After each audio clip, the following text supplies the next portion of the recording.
นะโมตัสสะภะคะวะโตอะระหะโตสัมมาสัมพุทธัสสะนะโมตัสสะภะคะวะโตอะระหะโตสัมมาสัมพุทธัสสะนะโมตัสสะภะคะวะโตอะระหะโตสัมมาสัมพุทธัสสะพุทธังธัมมังสังฆังนัมมัสสามิ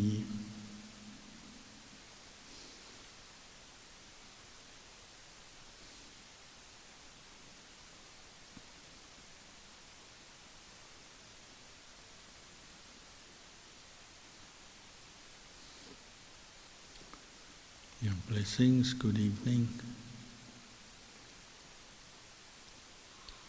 Sometimes people think that the monk's life or nun's life is quite lonely. In a forest monastery, we live in kutis, which are dwelling places for one person, spread around the hillside here, say. So you spend a lot of your time meditating alone, doing other activities alone, sleeping alone.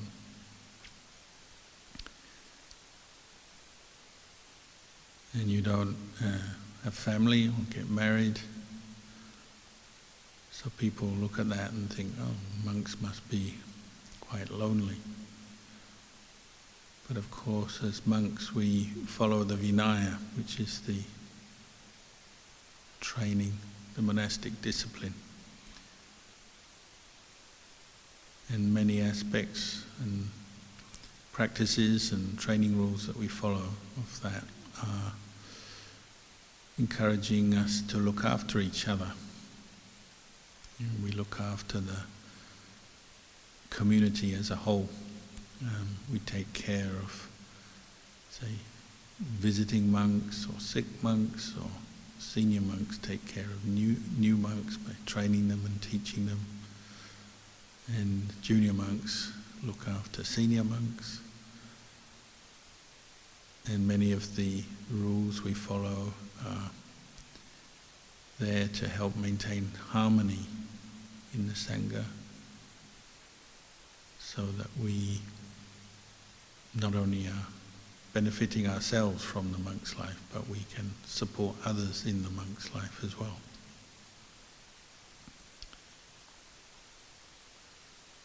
So like, for example, when a monk is sick, it's our obligation to look after the sick monk.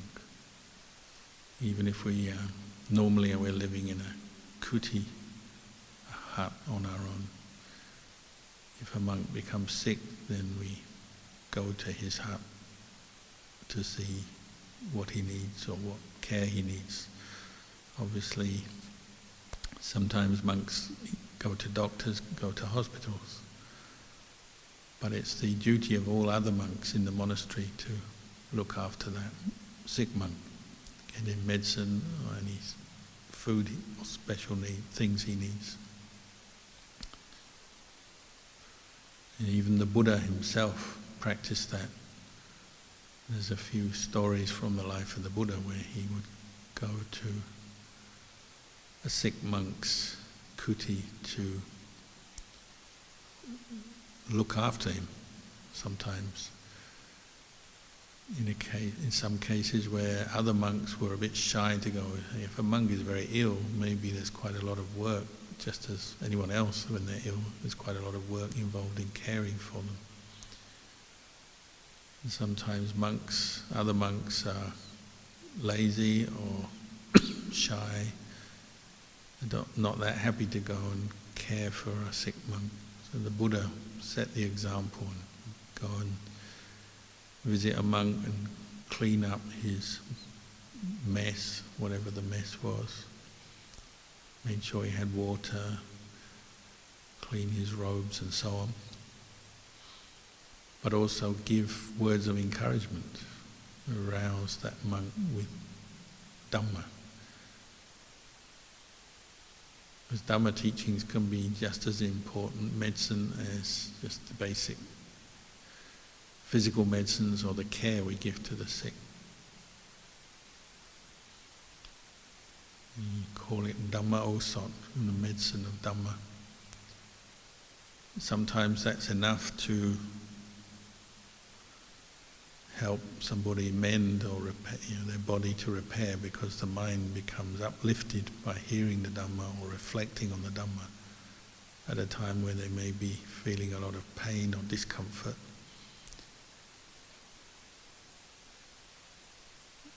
And as the mind is uplifted, it has a good effect on the immune system and the body, and that can help in recovery. There's one time there was a monk who was sick in Thailand with, I think it was scrub typhus, maybe dengue fever. And his friends went to Ajahn Chah and said, "Oh, he's ill, really ill, very weak. Can we give him something extra to eat in the evening?" Ajahn Chah wasn't very impressed with that, so he said, "No, just tell him to fast for a week." That was the Dhamma, that particular Dhamma medicine that Ajahn Chah gave. And the monk did it out of faith and he recovered. Like all medicines, and medicines aren't always what you want and what your mind desires. When you're ill, your mind tends to want comfort and sensuality. So you want nice food and drink, and you want people around you to soothe you and speak nicely, and you want maybe entertainment and distraction. Ajahn Chah in that case gave the complete opposite. So just fast. If you've ever been ill in a kuti on your own, in a forest, with no food, and there's no other distraction, it forces you to be very patient and uplift yourself through the Dhamma rather than clinging to the material things. So not an easy treatment to take, but in that case it worked. Ajahn Chah would also visit sick monks, like the Buddha, clean up their kuti for them, see what they needed. So it wasn't always that he taught them to just fast. Sometimes he'd make sure they got food that was the right kind of food for their condition. It just depended who it was and what the situation was.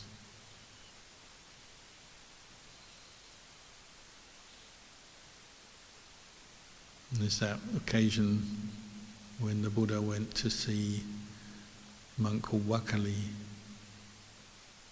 who was ill, and the monks were concerned about him because he was dying.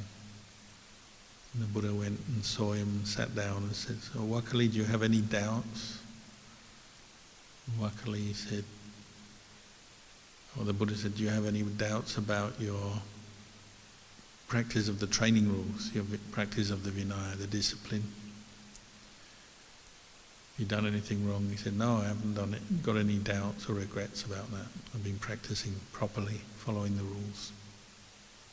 So he said, "Well, do you still have any other doubts?" He said, "Yes, I had a doubt. I hadn't seen you, the Buddha. I always had a doubt, because I imagine in those days not every monk would get to see the Buddha, because there'd be so many monks and there's only one Buddha. Sometimes the Buddha would be moving around India, so perhaps some of the monks never even saw the Buddha. Maybe they ordained with one of the other teachers at the time, one of the other Buddhist monks. So I said, "I had a doubt, I haven't seen the Buddha." And so the Buddha scolded him and said, "Oh, it's not the Buddha as in the flesh body of the Buddha that you need to see. You need to see the Dhamma to overcome doubt."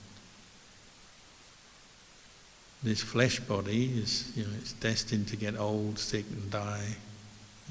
In its nature it's repulsive, it's smelly, we have to keep washing it and cleaning it. It's repulsive, it's unattractive. That's not what you should be hoping to see. Even a Buddha, who may be a very radiant person, this is not what we're aiming for, just to see the physical form of the teacher. What we're aiming for is to see the Dhamma. So he gave that teaching, one who sees the Dhamma sees the Buddha. And the real Buddha is the Dhamma on the inside, the Dhamma of the mind, the well-trained mind.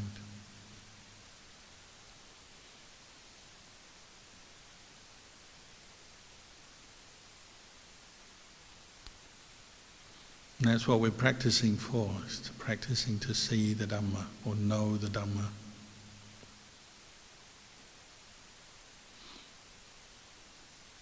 And this is why we practice meditation,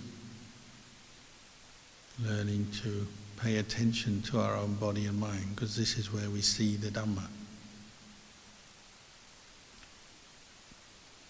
And Dhamma means the truth. We often translate it as the way things are.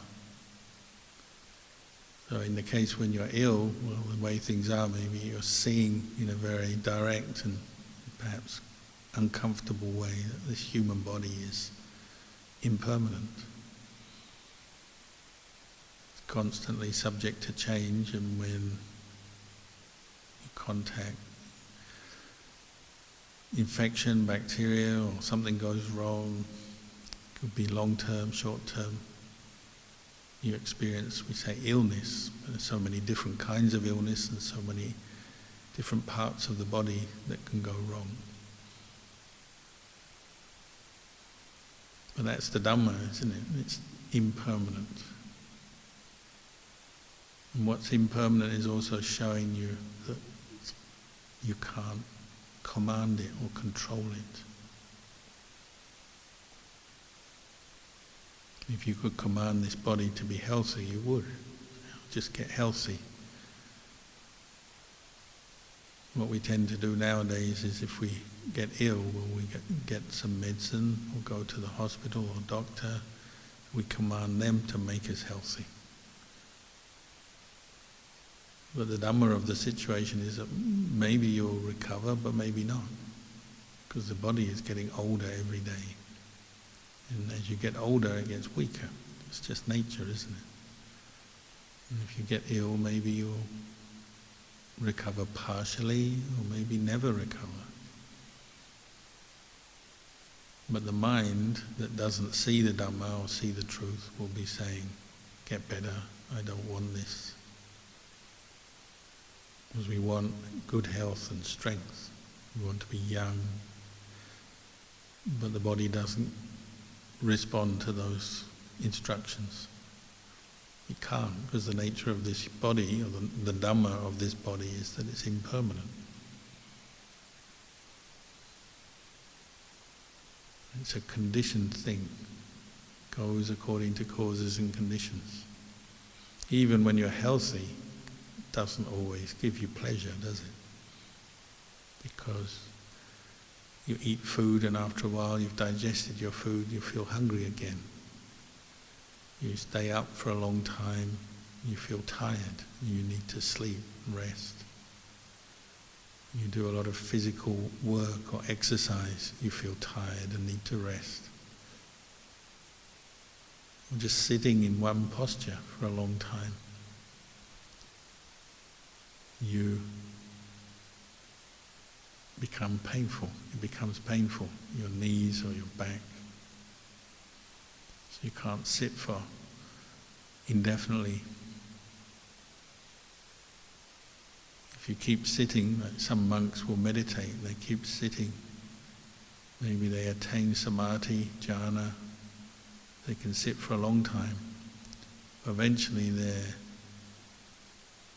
thighs, their buttocks get bruised, and then even open wounds, sores form, sitting too long. The same with walking. If you keep walking, eventually you get blisters and sores on your feet.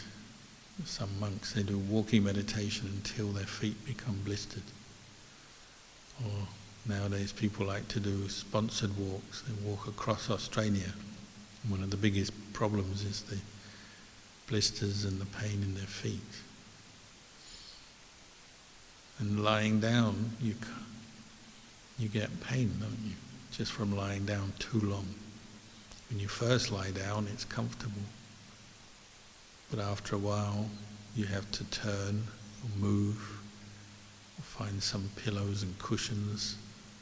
And eventually it becomes intolerable. You have to get up, unless you're so ill you can't get up. So if you're in hospital, one of the biggest problems is bed sores. When people are in the bed long term. It's one of the miracles of Ajahn Chah's long illness, 10 years in bed. Most of the time he was in bed. He never got bed sores. The monks looked after him so well. They were always turning him and supporting him with cushions, changing his sheets. So he never got any bed sores. And that's very rare to have so many people available to look after somebody who's sick like that.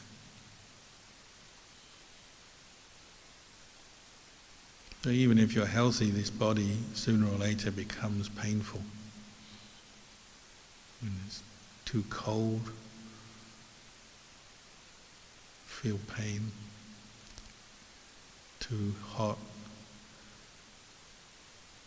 even too wet becomes unpleasant. Too much humidity.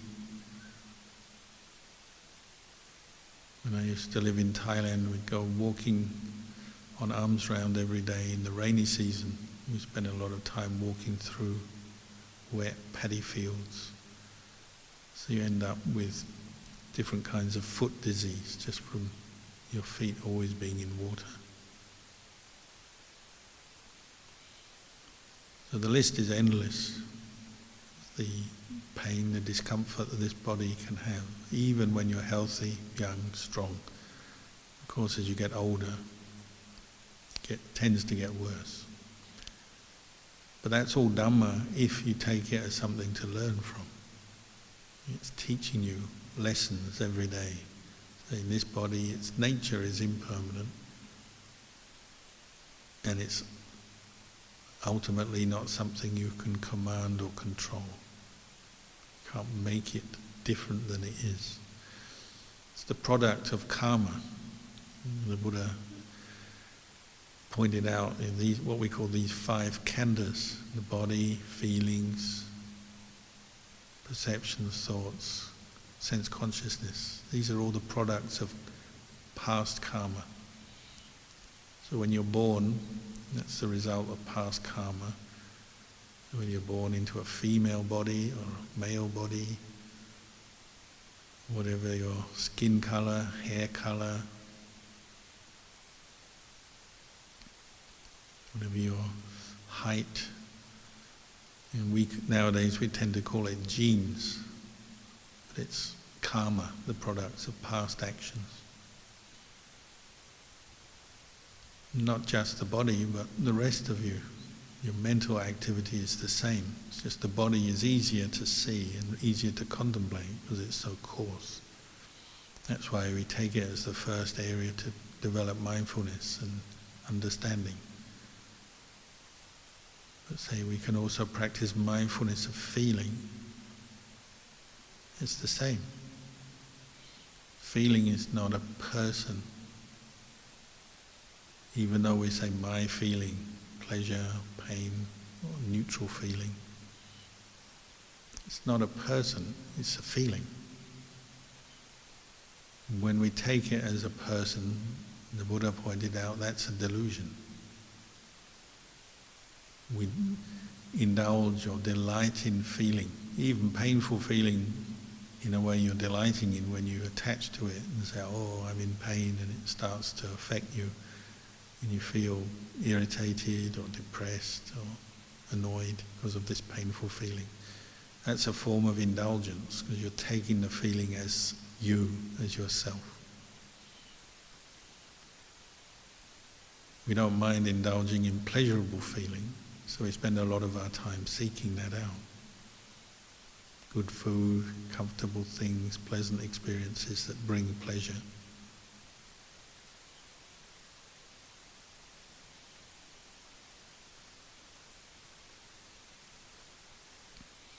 But feeling is ultimately not a self. It arises due to causes and conditions. Again, it's the result of karma. So a lot of pleasant feelings, well, it's a sign of certain causes and conditions in the past that have led up to that. A lot of painful, unpleasant feelings, also past karma. And the other mental khandhas are the same. Perceptions, thoughts, sense consciousness are not a person. You notice you can't command your eyes just to see certain things that you want. We try that. We try to control our world so that we just see the visions, the things we want to see. But there'll be a lot of stuff that comes into your eyesight that you didn't plan for, didn't want.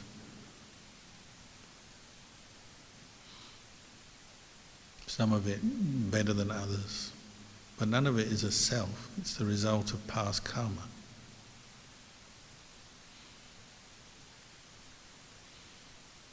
And our mind tires of clinging to different sights and sounds, and taste, smell, touch. We tire of clinging to thoughts, or even quite interesting thoughts that you have through your day. After a while you tire of them and your mind wants to move on to something else. You might think that's you choosing to think something different, but actually thought is a product again of karma. Thought is the sankhara khandha. It's not a person. It's more like a product.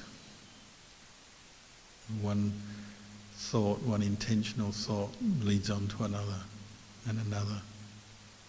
It's like pathways that we create through our habits of thinking. So we slip into those different pathways or channels easily. So if you thought in a certain way before, it's likely you're thinking that way again. If it's a good or skillful thought, you've trained your mind a bit, and many of your thoughts might be quite skillful, that's okay. But a lot of our thoughts are more negative, stressful, and that's why we repeatedly get caught into stress, feel stressed.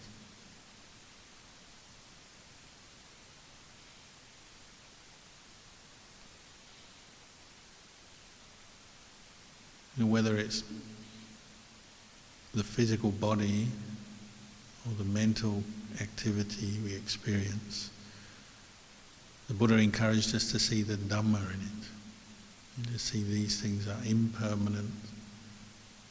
We say suffering or unsatisfactory because they're constantly changing, unreliable, and not self. This is what the Buddha talked about most of all throughout his 45 years he was teaching. He's encouraging people to see the nature of reality, or see the Dhamma in their experience, that physical and mental things are impermanent, unsatisfactory, not self. And when you see that, then it helps release the mind from delusion and from clinging and identifying and getting upset about and suffering with what is impermanent, unsatisfactory and not self.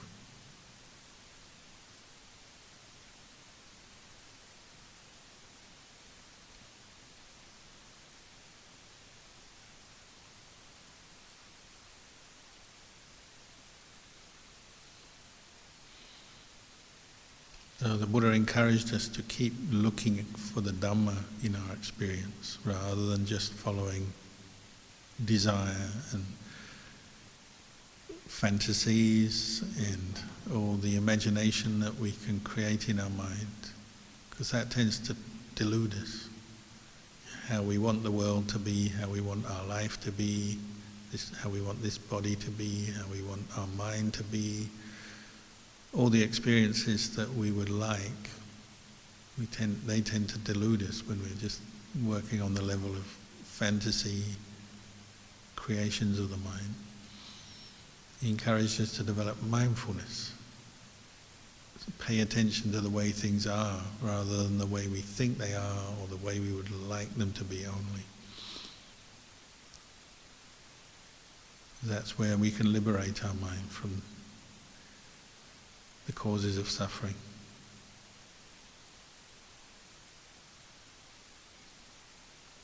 And just like the monk Wakali, once he understood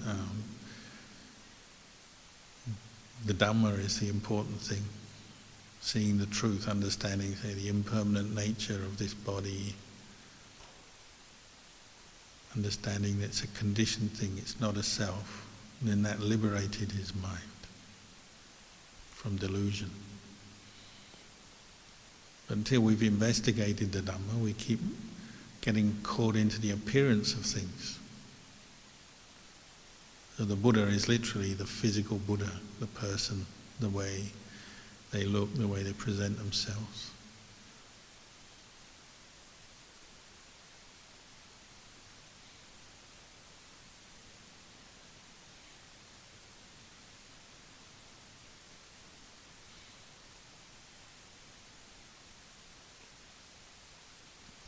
So I'll leave you with those reflections tonight.